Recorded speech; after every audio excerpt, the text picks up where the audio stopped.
Hi, welcome back to Babes in Bookland, your women's memoir podcast. I'm your host, Alex Franca, and my friend Suz is back, and we're chatting about Emma Lovewell's Live, Learn, Love Well, Lessons from a Life of Progress, Not Perfection. Thanks for tuning in, and if you'd like to further support the show, you can subscribe on Apple Podcasts or Patreon to access the extended version of this episode, or you can buy super cute merch at our TeePublic shop. Okay, let's ride.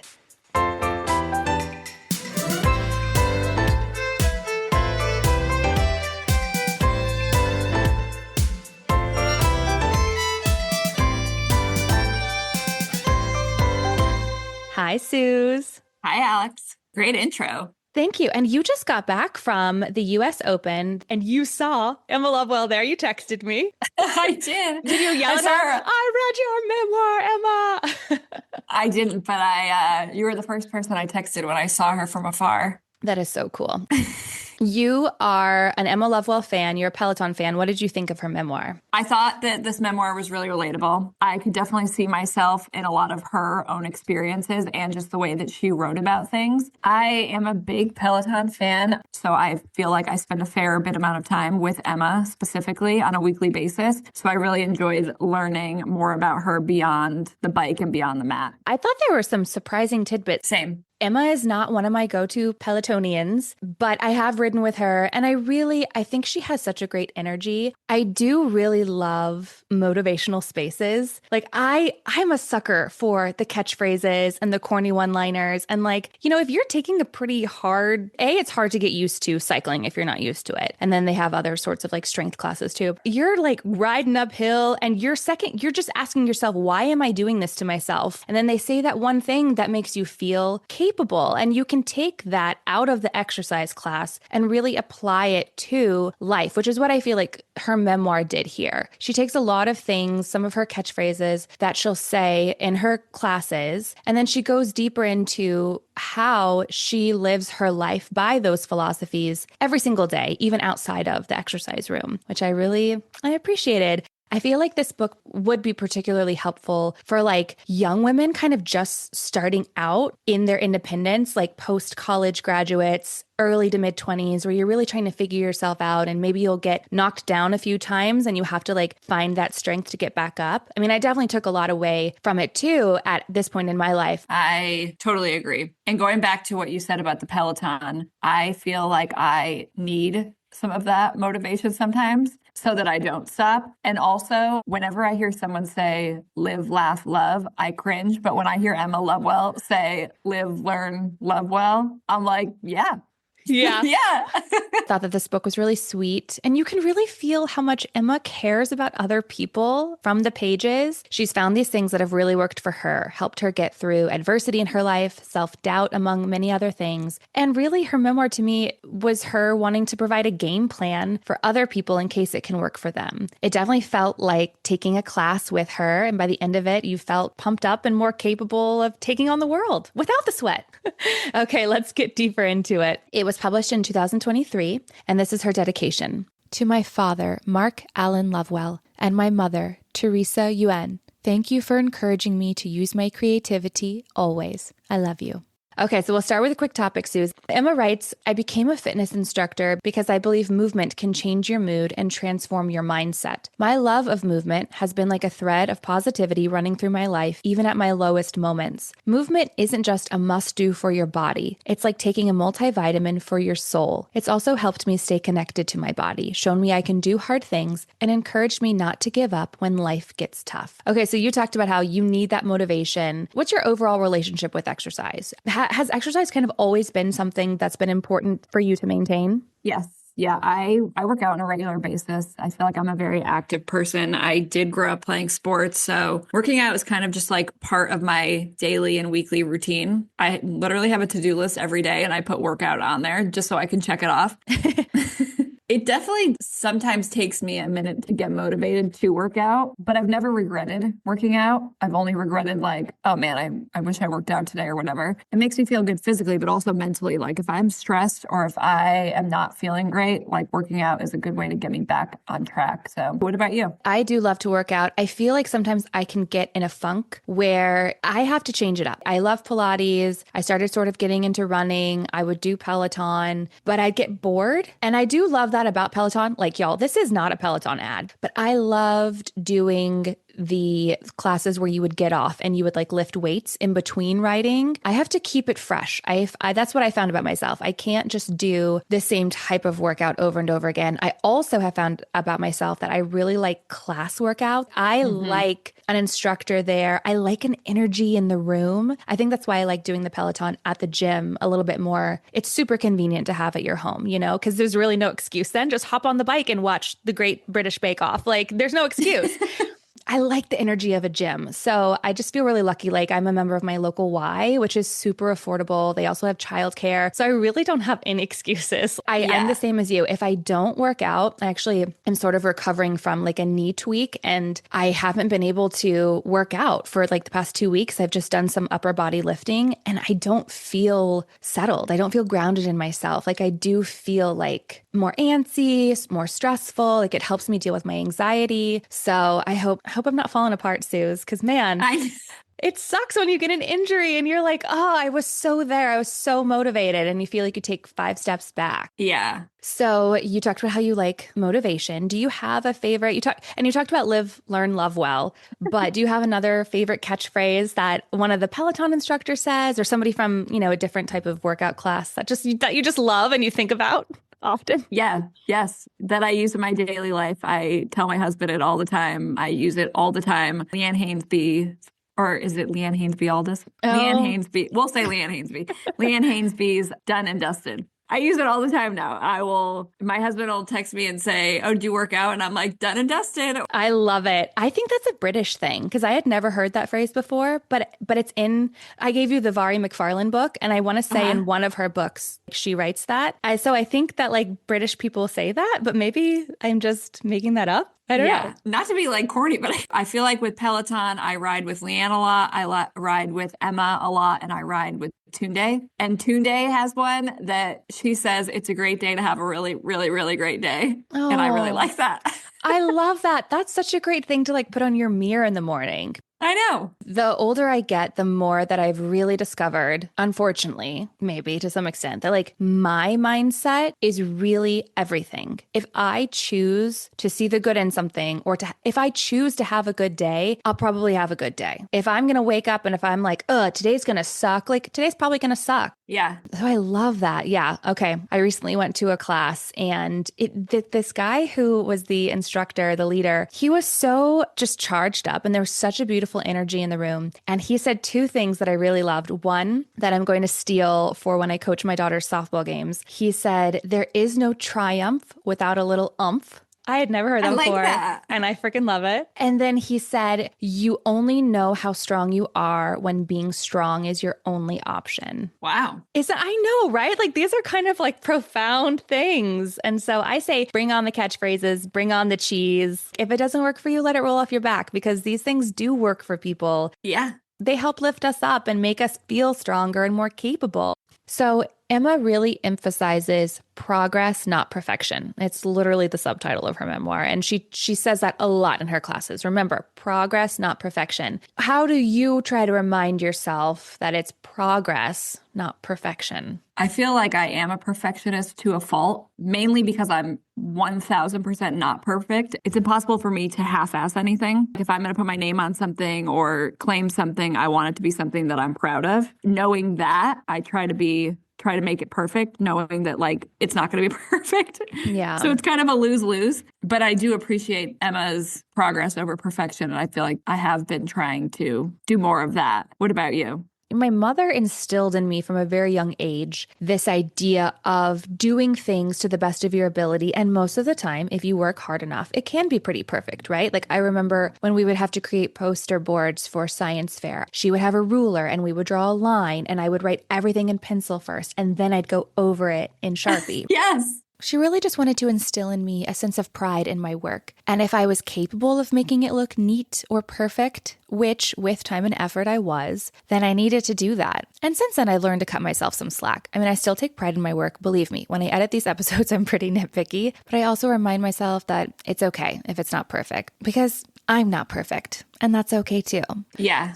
Let's dive deeper into Emma's memoir. We learned that Emma grew up on Martha's Vineyard in a working class family. Her mother, Teresa, had bucked the path she was supposed to follow, study accounting, get a practical job, earn money, marry a Chinese man, when she fell in love with Emma's dad, Mark, a folk-singing white man. Together, they built a creative life for themselves. Mark encouraged Teresa to follow her passion, oil painting. Emma writes, "My parents both worked full-time while attending college full-time. Hustling to make it is in my blood." Her parents decided to move to Martha's Vineyard to raise their family. Her father's family had been there for 3 generations. Quote, "Martha's Vineyard can be opulent, but our existence was hand to mouth." I've been to Martha's Vineyard and it is beautiful, but the dichotomy that exists for those who summer there and for some of those who are full-timers can be quite stark. Some of the wealthiest people in the world have their second, third, fourth homes there. And then Emma's experiences, like she writes here, hand to mouth. Growing up, there are rich kids in my community, but the wealth gap was not this large. I also couldn't imagine living on an island and being so isolated or having my hometown full of people for a third of the year and then empty. I Googled it, and according to the 2020 census, there are approximately 20,500 permanent residents of Martha's Vineyard, and that number swells to nearly 200,000 during the summer tourist season. That's crazy. Yeah. It's an interesting way to grow up. Yeah, really interesting. I can't relate to that. Going back to how she talked about her parents hustling, do you feel like your parents taught you to hustle? Was that like a thing in your household? I mean, they must have, because I feel like I am a huge hustler and I have side hustles galore. Yeah. Did you see them hustling? Like consciously? Like were you aware of Yeah, it? I think so, like to an extent. I mean, my parents both worked when I was growing up, so maybe that was it. Yeah. Emma learns a lot from her mother, including gardening, which we'll get more to, but also meditation. She says that when she's about 7 years old, she comes home from school and finds a meditation pillow on her bedroom floor. She ignores it, but a few days later, she comes home after a hard day at school where kids were being mean to her, and her mother tells her to meditate for 10 minutes, and then they can talk about it. She writes, "Just treat your thoughts like clouds passing by. Acknowledge them, but don't get too attached to them." At first, Emma's really upset. She writes, "The suggestion that I needed to meditate just fueled my fury. Why couldn't my mother just wrap me in her arms, hug me tight, and let me cry it all out? But I did as my mother said, even if it made me angry." She continues, "My 10-minute mother-mandated meditation session calmed my breathing and allowed me to sit with my thoughts, even the ugly ones, and breathe through the messy mixture of emotions I was feeling. When I got off my cushion, my eyes were still puffy, but the tears had stopped. All of the overwhelming emotions that had caused me so much distress had been knocked down to size. The beauty of meditation is self-realization, especially as a kid who didn't always love advice from my parents. I found that meditation gave me the tools to figure out problems on my own." Mm-hmm. I think meditation is a beautiful tool. It's one that I try to incorporate more in my life. I find moving meditation works best for me. Speaking like of exercise, Pilates is the way that I have found I can meditate the best. What are your thoughts on meditation, Suz? I mean, I don't really meditate. I wish I did. I've heard so many people talk about how it's so helpful, including Emma here. Since we're on the topic of Peloton, I will say I have tried like their meditation classes. Okay. And I did like it. I just didn't really keep up with it on a regular basis. I prefer like a Pilates. I don't know. I kind of feel like when I work out, it's more meditating because I kind of try to not think of anything else aside from what I'm doing. Mm-hmm. So I feel like that's kind of a similar-ish thing. It's really lovely the way that she's described it here, because I think it does feel like there's a right way and a wrong way to meditate, right? Like there are these rules that you're supposed to follow. So you can get kind of like down on yourself if you're like, I can't let go of this thought. I love this phrase, right? Just treat your thoughts like clouds passing by, acknowledge them, Yeah, I but like don't that. get too attached. It's great, but it's still kind of like, well, what if I get too attached to them? Am I doing it wrong? what a gift that her mother gave her to teach Emma from a young age that emotions are okay. She wasn't telling her like go upstairs and like stop crying or stop feeling. She was just telling Mm-hmm. her go upstairs and sit in how you're feeling. And I promise you, when you do that, you'll be able to see your emotions and your thoughts and your reaction to how you're feeling in a very different light, which is exactly what she did, which has set her up for the rest of her life to be able to process emotions and anxiety and stressful times. So, how do you feel like your parents did or maybe didn't teach you how to process your emotions growing up? Like, if you were upset, what was the protocol? Honestly, I can't really remember like back then. I know like my mom always likes to remind me that I can't control what I can't control. So to let go of things. I can't say that I'm great at that, but I'm definitely actively trying how to acknowledge what I can control and what I can't control. How to do that, I don't really know.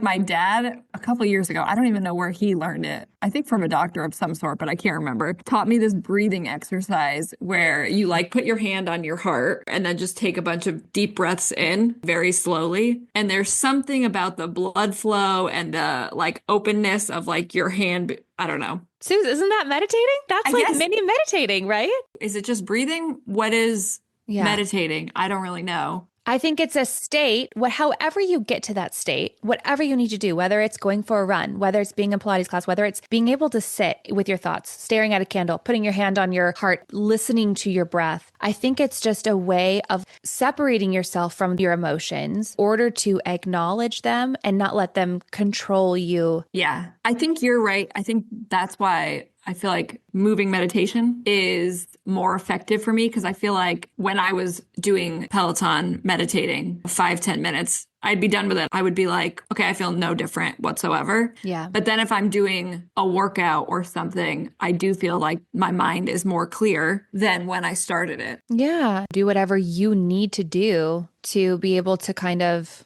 take a step back. Then it has a cumulative effect where you will become less and less reactionary, less and less controlled by your emotions, which I feel is the Yeah. goal.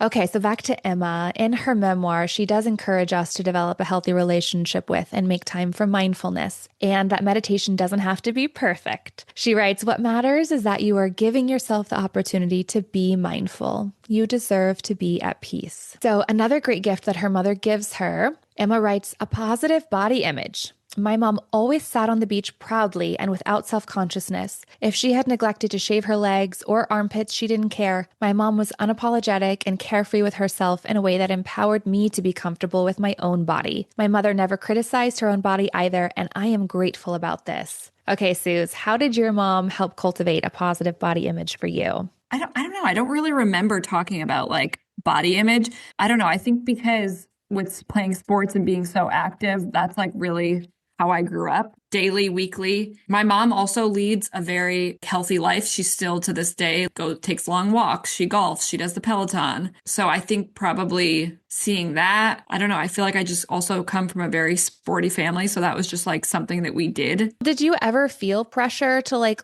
be a certain weight or look a certain way? Not really. No. I think for me, it was more about like how I felt. Growing up until I got to college, I was like rail thin. I was very active. I ate a lot. Once I got to college, I will say that kind of changed just because, you know, you're eating, you're drinking, you're whatever. I studied abroad in Italy, ate pasta and prosciutto every day. I think I came back and I was like maybe 10 or 15 pounds heavier than normal, which I didn't love, but just because it's like, well, my clothes didn't fit. Now I have to go get new clothes. Yeah. Clearly, your mom, whether consciously or subconsciously, taught you from a very early age that there wasn't a lot of value on how you looked or what body size or type you were. And whether that just kind of worked in your favor because of your like predisposed body type and the way you were active, you didn't have to struggle with those things early on, potentially, right? So they were never an issue to discuss. It just feels like your mom set you up, whether she like meant to or not, which is really cool. Yeah. My mom was kind of on diets on and off, but she always made me feel beautiful. So even whatever she was dealing with her own body image, it didn't really get passed on to me. but that's also maybe because I was petite. I had buck teeth when I was younger, and then I had to have braces with everything that came with it. So I feel like that I was more self-conscious about like that. Yeah. But it's like, well, what am I going to do? Not fix them? Right. But that's like temporary. Oh my, I had like headgear, the cranker, the Oh my spacers, everything. gosh. That just Not sounds good. painful. Yeah, it was bad. So I feel like I struggled more with that. Okay, so let's talk about gardening. Do you garden, Suz? Do you think I garden? No, you're too busy. You're always gone. I do have a lemon tree, so I am very proud when I grow a lemon. Yes. It's very slow, but it works. And then I also grow green onions. I grow them in the sense that we buy green onions, and then when I cut them down, I put them in water by the window, and then they regrow. Would that be urban gardening? Yes. I don't know. Yeah. What about you? We had a garden at our old house. I bought a lemon tree after I did our episode on Lab Girl by Hope Jahren, because she encourages all of her readers at the end of her memoir to go and plant a tree or to buy a tree. So I did buy a lemon tree after that. And yeah, it's slow, but it's, we remember to water it. And we have little baby lemons that are growing right now. But my husband really got into gardening. And I will say, I feel like that's something that I look forward to doing in 5 or 6 years when the kids are a little bit older and we can really go through all the steps together, because it is so incredible when you walk outside and you're like, oh, I want to make a salad. Let me just go cut some of my kale. Oh, yeah. And gardening is a huge part of Emma's life. She writes about the beautiful garden that her mother cultivated out of necessity on Martha's Vineyard, because it's an island, like I said. Getting even the most basic items were way more expensive. They would take time because they all had to come in from the mainland. And she writes about being embarrassed growing up and having to help her mom in the garden because it's really smelly and gross. They were composting before it was cool, but now she really recognizes the valuable lessons that gardening taught her. In our lives, we've definitely come across, that big gardening metaphor. You reap what you sow, right? Yada, yada, yada. But Emma touches on these, and we will too. And she's right. But there is one parallel that she drew that I especially loved. She writes about the concept of valuable trash. This is her composting. She writes, some bad days, gross tasks, or seemingly useless experiences can add up to be really valuable given enough time. I think these days, everything is like instant gratification, instant satisfaction. So I feel like that is a good reminder. Sometimes you got to go through the shit to get the goods, You really do.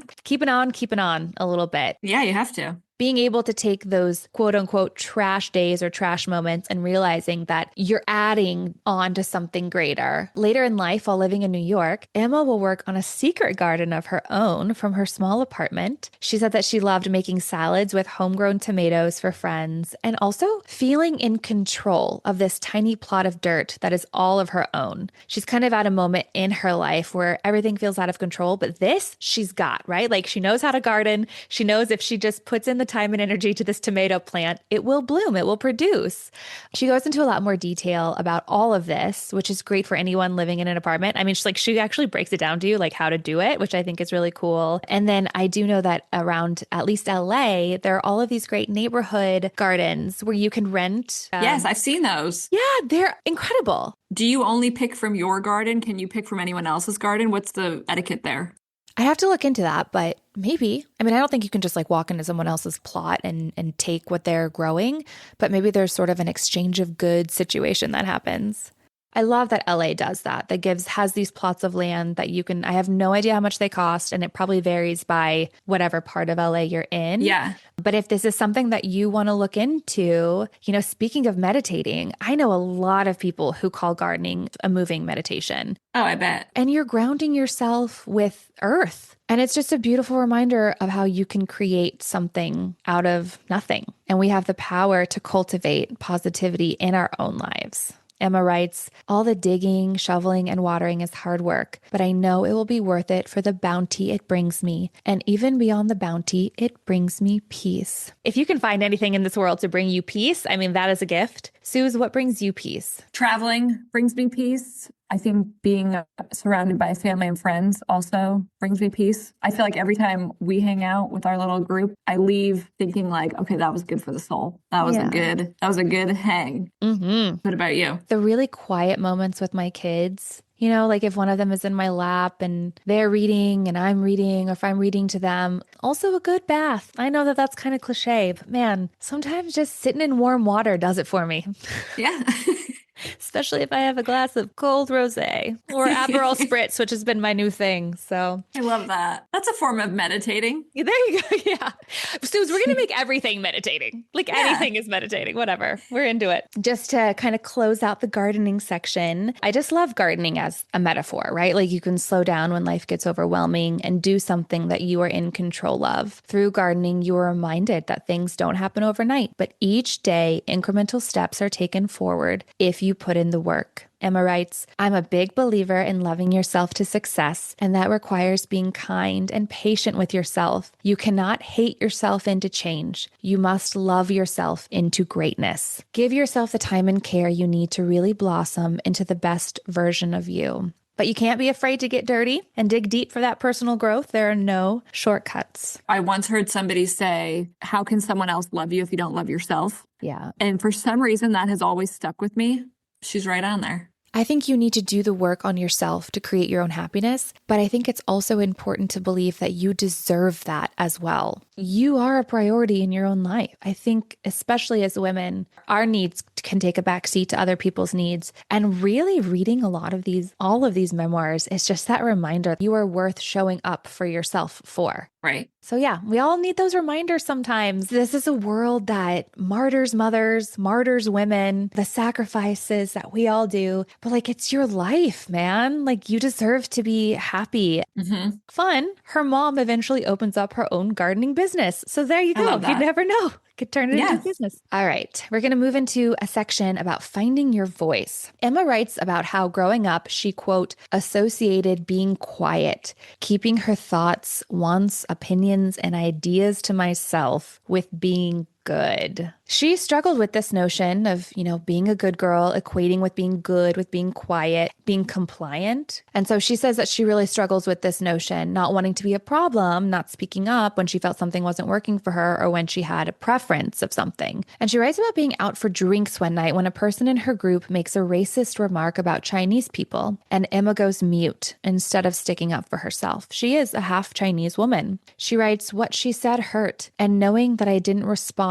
to this racist comment was like dumping a pile of salt in a wide open wound. My heart broke for her in that moment. That's really hard. Also, she shouldn't have to defend herself. Like that other girl just shouldn't be racist. Right. She really credits her mom, again, with encouraging Emma to find out who she wanted to be and be it, because her mom had the opposite experience growing up. So how did your parents encourage you to be confident in who you are and the choices that you wanted to make? I think they just let me do things. I mean, not like insane things. I mean, I did move to LA right after college and no one stopped me. And I feel like in moving here, I did kind of figure out like who I was or what I wanted to do or what I wanted to be or who I wanted to be. Yeah. By not holding me back, by not, I don't know, they were kind of like rode that middle line very well, where it wasn't like, I didn't grow up in some like super strict household, but I also didn't grow up in something where there were no rules. It seems like knowing who your parents are, knowing your parents trusted you to make the best decisions for yourselves. And they trusted that they gave you a good foundation to be a good person who would go about making decisions in life in a healthy way. I think there was also like an open line of communication where I wasn't afraid to tell my parents everything. I was afraid that I would maybe disappoint them. Mm-hmm. It wasn't like I could never tell my mom this. I could never say this. So I think that also was helpful. I love that. What about you? My parents were very supportive. I chose a very difficult path. Yeah. It's not a path that guarantees success. In fact, it doesn't guarantee success way more often than it guarantees success. Their big thing was, we want you to have an education. I had to go to college. I could major in acting, which I did, but I had to go to college. And, I'm still paying off a very small student loan in the grand scheme of things of what USC cost. But my parents took on a lot of that payment themselves. They both set me up and supported me financially.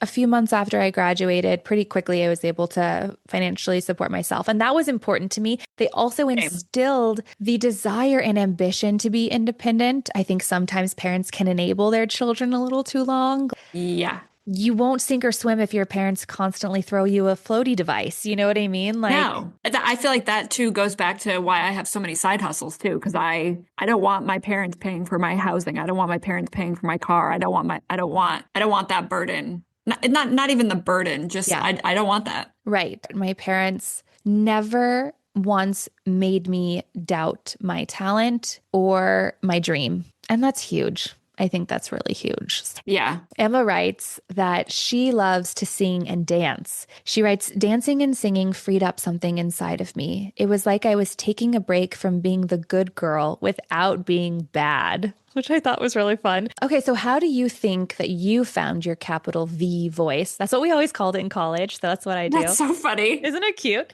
I feel like I'm still kind of working on it. I feel like I can advocate for somebody else very well. I can do a full monologue about you right now and how great you are at acting and how good of a mom you are and all of that.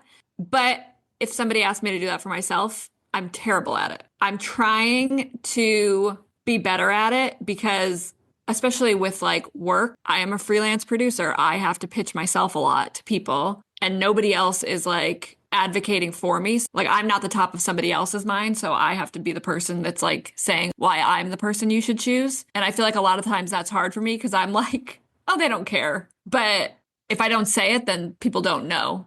Yeah. It's definitely something that I do try to work on. I would love to know how you have found that. I think that the more you know yourself, the more confident you can feel in speaking about yourself. This thing just came to me. I just read it yesterday, actually. So it's kind of funny, but it was just this question that someone had posted on social media. When asked to list what you love in life, how long would it take you to say yourself? And that really made me stop because I was like, wow, I don't think I would say myself. I don't either. I don't know. I don't know what else to say about that, except like if you're listening and it also would take you a while to list yourself, why? And how can you change that? I think we live in a world where, as Emma wrote, women are conditioned to feel a lot of ways about themselves. And big ones are that we should be quiet or be good, or there is a right or wrong way to exist as a woman in this world. And I think we're also really conditioned to believe that if we speak up, if we know ourselves, if we're confident, that that's not necessarily a good thing. We've talked about this many times on the show that strong, confident men are looked up to and strong, confident women are called bitches. Mm-hmm. The world doesn't necessarily welcome that. So it is a hard thing to fight against, but it's an important thing to figure out how to fight against. Right. Because you're right, Suz, you are your biggest advocate. And you know you're talented and good enough for the job that you're pitching yourself for, but you do have to be able to communicate that to the person who would hire you, right? So I'm not saying it's easy. I'm still working on it for sure. Yeah, I think that when you care less about something too, like if there's a job that I'm like, I really want this, I really want this, I feel like I'm a little more reserved in an interview or something. And when there's something that's like, sure, I'll do the interview, but like, I'm not really that interested, I kind of let go of all of that. And then they're like, we'd love to offer you the job. And I'm like, oh, God. It's because the stakes are lower. So there's something, you got to trick your brain into always thinking that the stakes are low, I guess. Yeah, who cares? I don't know how to do that, but I feel like I am getting better at if they don't want me, then whatever, across all things, not just work, their loss. Yeah, I love when Emma writes, shout out your wins, both big and small, because your value deserves to be seen and celebrated. Yeah. Celebrate the victories. Don't let somebody else make you feel like a small victory isn't worth celebrating. Oh, I love celebrating victories. And when Emma finally owns her worth and knows her value, she feels confident to reach out to a certain Peloton CEO and inquire about a job opportunity. And we now know that the rest is history. Believing in yourself goes a long way, but it's not always easy. Emma expands on this as she writes about growing up and how, quote, while being Asian made me feel like the odd one out on the island, there were just as many times when I did not feel Asian enough. Not belonging was a constant tension in my life. On one side was my white family. On the other was my mother's family from Shanghai. I was constantly trying to find my footing between the two cultures. There always seemed to be a reminder that I wasn't enough of either. That seems so tricky to navigate. I know. She writes about a 2018 trip with her family to experience Taiwan through her mom's eyes and how during that trip something shifted for her. She writes, "For so long, I didn't feel Chinese enough. But if it wasn't for my mother, if it wasn't for the beautiful country we were visiting, if it wasn't for her courage to leave for America and conquer the hardships she faced as she settled in New York, I wouldn't be here. I had viewed being half Chinese as a problem that needed to be solved, but it turns out having a foot in two different worlds was what bonded my family together. I left Taiwan with a deeper sense of connection to both." And I think family heritage is such a beautiful thing. Now more than ever, we need to remember the immigration stories of our ancestors and the hope and opportunity that America once stood for. And I know that you've spent some time tracing your lineage back, and you're even an Italian citizen, Suz. I am. Small victory. That's right. That's a big victory. Okay, let's be real. Big victory. All right. Walk me through that. Like, what stemmed your curiosity? What did you find? I was really close to my mom's parents, my grandparents, who are both Italian. My great-grandparents were born and raised in Italy, and then they immigrated to America in 1906, I believe. Wow. So I've always really resonated with my Italian heritage just because, you know, a lot of our family traditions are those Italian traditions. And my grandma passed away when I was 12, and she had always wanted to go to Italy. She had never been there. It's where her parents were from. She had never been. That always made me really sad. And I don't know if I'm like avenging this for her. And I'm like, you couldn't go. I'm going to go every year for you. Yes. And then my grandpa died when I was a sophomore in college. And it was kind of when I was in that process of applying for study abroad programs. And I just vividly remember sitting at his funeral, and I was kind of debating, like, maybe I want to go to Australia so I can learn how to surf. And I was sitting at his funeral, and I was kind of like, what am I doing? Like, I'm going to Rome. And I went back to school. I applied for Rome. I got in, and the rest is kind of history. I feel like if I didn't go to Rome, I probably wouldn't have fallen in love with it for like living there for so long. But I mean, I'll spare you the long journey of how I actually became a citizen, which I guess is me not wanting to pat myself on the back. We'll get into it into our next episode. Don't worry. I did put a lot of time and effort into it, but the headline is that it took about 3 years. I had to gather a lot of paperwork. I had to pass an Italian fluency exam at a certain level. So I learned, and I'm still learning Italian. And then I would say that I'm probably the most proud Italian citizen out there. When I'm in Italy, I tell everybody I'm a citizen. I'm literally like, hello, how are you? I am also an Italian citizen. I am one of you. That's incredible, Suz. I don't know. I just feel that I have this like deep connection with Italy. Side note, I had a boyfriend who started dating somebody else while I was in Italy studying abroad. And he dumped me actually the night that I got home from studying abroad in Italy. After he'd been cheating on you the entire time you were studying abroad? Yeah, more or less. So I also feel like when I got home, there was always these thoughts in my head like, well, maybe if I didn't go to Italy, I wouldn't have been dumped. But then like once I pulled my head out of my ass, I was like, screw that. This place means so much more to me than, you know, any high school or college boyfriend. Mm-hmm. It always like reminded me of that episode of The Hills when Kelly Cutrone told Lauren Conrad, you'll always be known as the girl that didn't go to Paris. And I'm like, well, I'd rather be known as the girl who went to Italy, lost the guy. And, you know, if I didn't go, I probably wouldn't have fallen in love with the place and gone full throttle to become a citizen. So there you go. There you go. I don't have many regrets in life. I really don't have any regrets in life, except I wish I would have studied abroad in college. I was too afraid. It was a program you had to audition to get into. I didn't feel confident that I would get in. Where would it have been? London. Oh. Yeah. So, I mean, obviously, my life turned out great. I'm happy with where I'm at, but yeah, I don't know if that would have changed too much, you know, just like going to London earlier. Who knows? Maybe it would have changed everything. So maybe it wasn't meant to be. I'm a big advocate for it. I don't know. I feel like in college too, it's weird because I didn't want to leave college because I had so many friends there and I like loved being in college. Mm-hmm. So it was hard to leave to go live somewhere else. But also my college roommate and I did the same program and we lived together with like a family who I still talk to this day. And I still see whenever I go to Rome. And I had like my mom has family close to there. So I like visited them and I got to know them. And so I'm very thankful for all of that. That is so cool.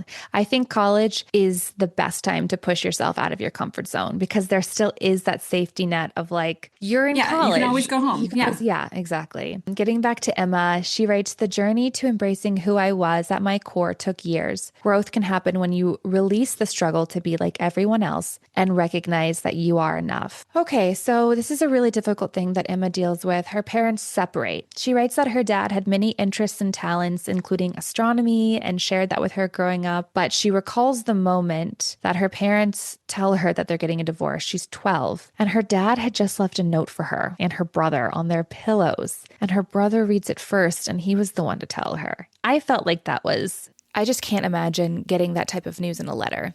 I was very angry for her and her brother. Emma writes, the next few years of my life were marked by huge adjustments. My world as I knew it had shifted. It wasn't just that dad didn't live with us. It was that my mother was truly suffering, and this was taking a toll on me and my brother. She was heartbroken and felt alone in a community where there were virtually no other Asian people. Her brother goes off to college, and her relationship with her mother is very, very strained. She writes, I felt like my mom was totally checked out and that I was on my own. And then Emma's doctor finds a lump in her breast. Her doctor isn't too worried about it, but she wants to remove it just in case. And Emma knows that her mother can't help her navigate this, so she calls her dad, even though she's still very angry with him. She writes, I loved him so much, but he had ripped apart our family and it still hurt. Could I depend on someone who had hurt me so much? But she had no other choice. The surgery does go well, and ultimately she's glad that she let go of her anger enough to allow him to help her. Yeah. What I loved about her relationship with her dad is that he never did stop showing up for her, even when she pushed him away. I think that's the mark of a good parent. I think a big thing of growing up is realizing that our parents are people too, and they are fallible, and they don't always show up for you how you wish that they could or would. Right. But Emma's still so young here, and that's a really scary thing to find a lump in her breast. And at the end of the day, it's not Emma's job to love her father, it's his job to love her. She writes, I couldn't control what happened in my parents' relationship, but I could control how I chose to move forward with my relationship with each of them. Forgiveness is freedom. She continues, but forgiveness is an ongoing process. Remember that the process is about you, the forgiver. Anger is a very heavy burden to carry.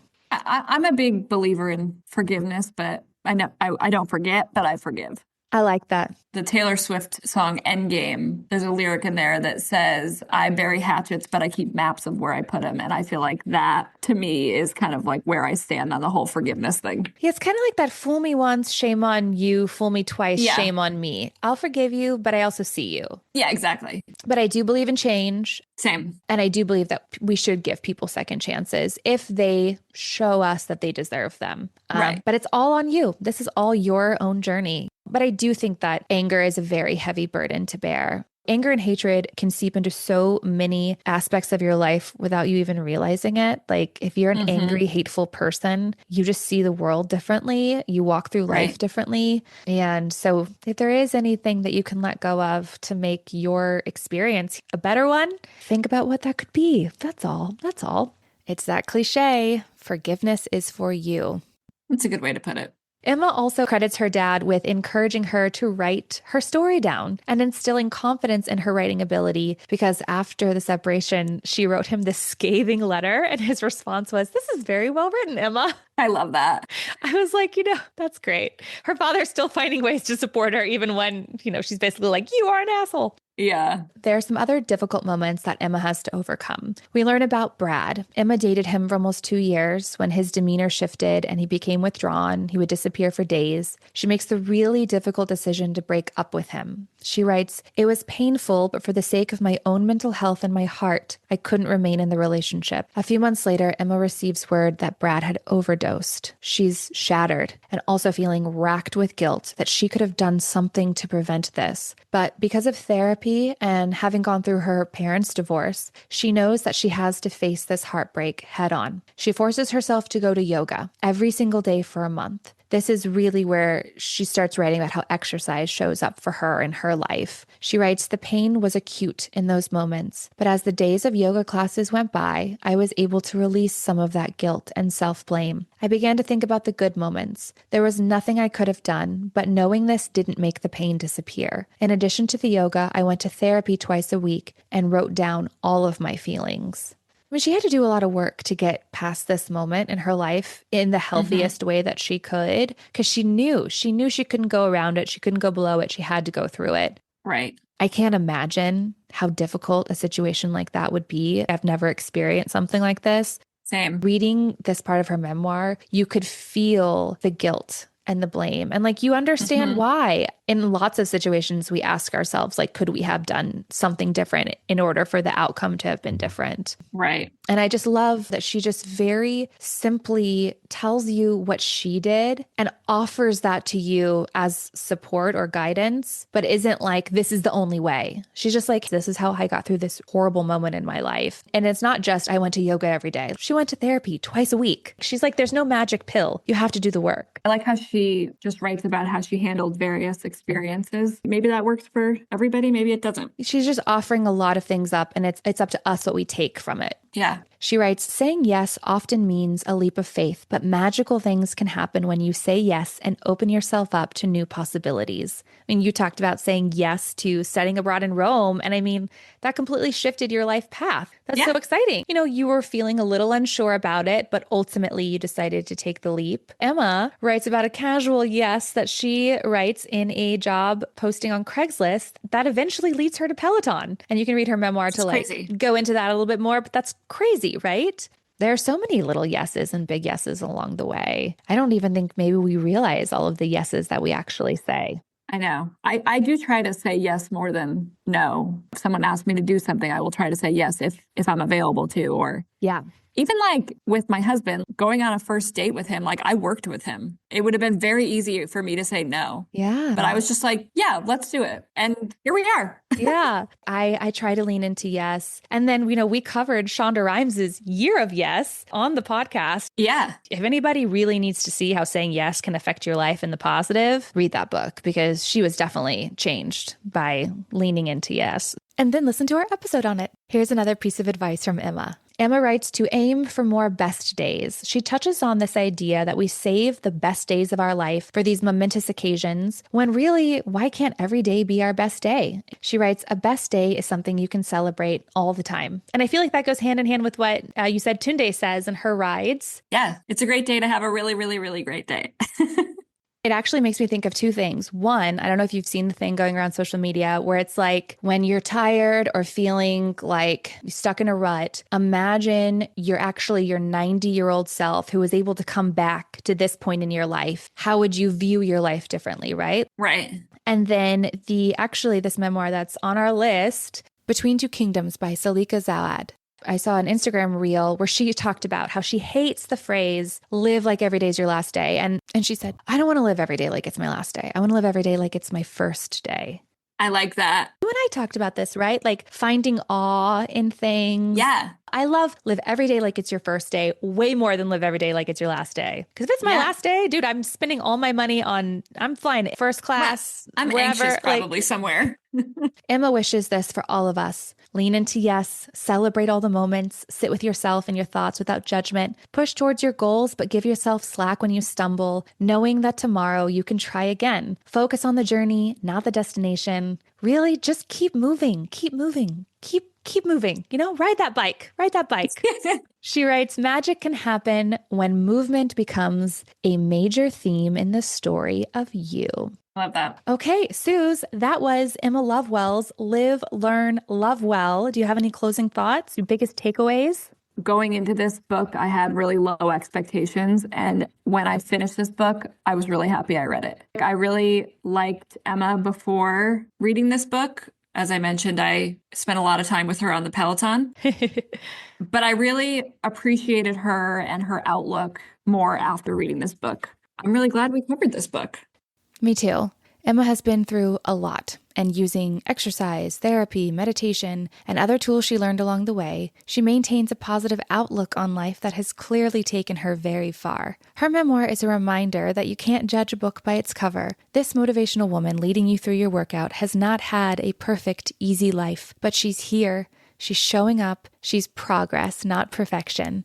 She gives really good, solid advice, and she shows us how she used it in her own life. Yeah, and I feel like she's really relatable in how she delivers the messaging also, that you can kind of see yourself in what she's saying. And I feel like too with Emma, and maybe just because I look at her more of like my personal fitness coach because she has helped me through a lot of things. I like what she says. I like what she does. I have taken a ton of her classes. I also did her 4-week Crush Your Core class, and it Oh. really did wonders. So Oh my she's good God. at what she does. And Yeah. if she's telling me to do something, there are proven results that it works. So I'm Yes. listening. Highly recommend. Again, not a Peloton ad. This is not a Peloton ad, but it's a thing in our lives that we have found to be helpful, which led us to Emma's memoir. So we tied it into the show. Suz, thank you so much for joining me today. Thank you for having me. I always love our conversations. Thank you to all the listeners out there. Make sure you connect with the show on Instagram. We're at Babes in Bookland Pod for more memoir inspiration. And please share this episode with the wonderful people in your life, especially if they're already Emma Lovewell and Peloton fans. And I'm going to leave you all with one last favorite Emma-ism. Tough times don't last. Tough people do. Love that. All right, guys, we're all stronger than we think we are. Suz, thank you again. Bye. Bye.